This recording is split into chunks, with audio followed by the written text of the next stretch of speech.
आज हम पढ़ते हैं वाष्प दाब। वाष्प दाब और फिर इसके बाद हम पढ़ेंगे राउल्ट लॉ वगैरह। ठीक है, तो पहले हम वाष्प दाब को समझते हैं कि वाष्प दाब क्या है। देखो, वाष्प दाब जैसे कि इसमें लिखा है वाष्प और दाब, मतलब वाष्प बनने से जो दाब बनेगा उसी को हम वाष्प दाब कहते हैं। ठीक है ना। अब इसको हम कैसे समझते हैं, आप यहाँ पे देखें, हमने एक कंटेनर लिया हुआ है जो बंद है।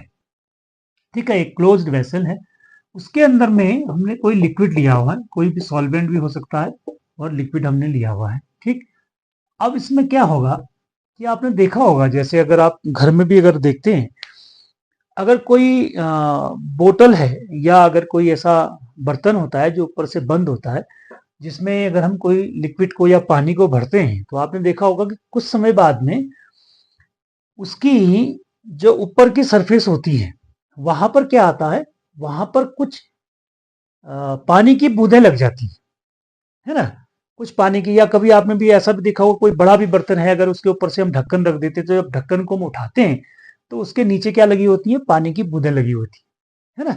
तो इसका मतलब क्या हुआ कि उस बंद बर्तन के अंदर में कुछ ऐसी प्रक्रिया होती है जिससे क्या होता है कि ये जो उसके अंदर का भरा हुआ जो लिक्विड है या जो जल है वो क्या होता है, वो इसके ऊपर को जाता है। ठीक है ना। सपोज करो कि हमने इसको एक नाम दे दिया कि ये कोई ए प्रकार का या ए टाइप का लिक्विड है, सॉल्वेंट है जो हमने इसमें डाला हुआ है। ठीक, तो धीरे धीरे क्या होगा कि ये इसके जो पार्टिकल्स हैं, ये जो ऊपर वाले पार्टिकल्स हैं, नीचे वाले अलग ऊपर वाले अलग, तो ऊपर वाले जो पार्टिकल्स हैं ये क्या करते हैं, पहले इवोपरेट करते हैं।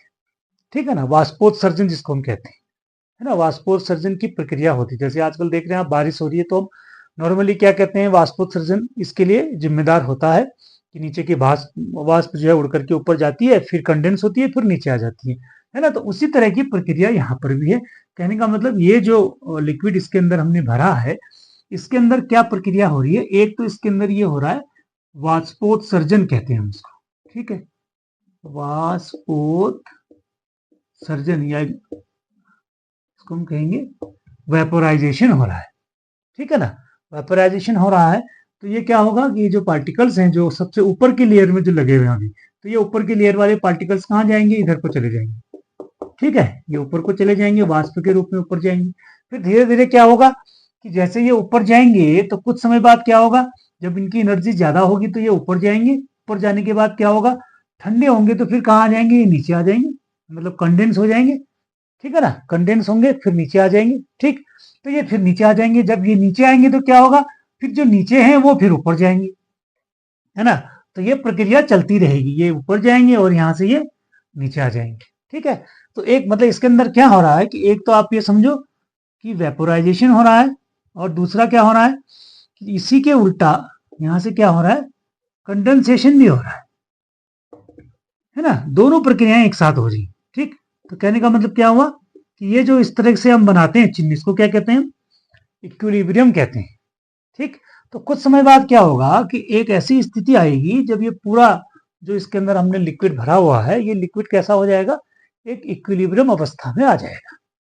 ठीक, अब क्या होता है कि जब ये जो पार्टिकल्स हैं, ये भी जो हमने पार्टिकल्स दिखा रखे हैं, ये जो पार्टिकल्स यहाँ ऊपर टकराते हैं, इससे टकराने के बाद ये वाष्प रूप में यानी कि गैस के रूप में ऊपर रहती है। ठीक है ना, तो गैस के रूप में ऊपर रहने से क्या होता है कि ये इस लिक्विड के ऊपर में कुछ प्रेशर जो है वो अराइज करते हैं। ठीक, कुछ वाष्प, क्योंकि वाष्प के रूप में चले गए, और कुछ क्या करेंगे, इसके ऊपर में प्रेशर बनाएंगे, दाब बनाएंगे। तो इनके द्वारा जो दाब इसमें बनाया जाता है उसी को हम क्या कहते हैं, वाष्प दाब कहते हैं। ठीक है, समझ में आया कि वाष्प दाब क्या हुआ कि ये जो हमने कंटेनर लिया हुआ है, अब ये मान के चलो कि ये माना हमारा क्या है, ये जो हमने सॉल्वेंट लिया हुआ है ये प्योर सॉल्वेंट है। ठीक, तो प्योर सॉल्वेंट का जो वाष्प दाब होगा, ठीक, ये हमने लिखा वाष्प दाब ए, इसको 0 से हम नोट करते हैं। ठीक, नॉट पी नॉट ए, ठीक है ना, पी नॉट ए, ये इसका वाष्प दाब है, किसका, प्योर सॉल्वेंट का। ये जो प्योर सॉल्वेंट है इसमें हमने प्योर सॉल्वेंट डाल रखा, मतलब कोई चीज मिलाई नहीं है अभी हमने। ठीक, ये प्योर सॉल्वेंट है, तो प्योर सॉल्वेंट का जो वाष्प दाब होगा उसको हम इस तरीके से नोट करते हैं, पी नॉट ए के द्वारा। ठीक, मतलब इसमें किसी और का कोई कंट्रीब्यूशन नहीं है, एक ही हमने इसमें लिक्विड डाला हुआ है, एक ही सॉल्वेंट डाला हुआ है, तो उसके जो पार्टिकल्स ऊपर जाते हैं वाष्प में जाते हैं, फिर वो कंडेंस हो जाते हैं, ठीक, नीचे आते हैं, तो ये प्रक्रिया चलती रहती है और एक समय ऐसा हो जाता है कि उनके बीच में क्या आ जाता है, इक्विलिब्रियम सेट हो जाता है, ठीक है ना, इक्विलिब्रियम बन जाता है। तो ऐसी स्थिति में जो इस वाष्प के द्वारा इस गैसियस अवस्था में जो पार्टिकल्स चले जाते हैं, उनके द्वारा जो इस सॉल्वेंट में, इस लिक्विड में जो प्रेशर डाला जाता है, उसी प्रेशर को हम क्या कहते हैं, वाष्प दाब कहते हैं।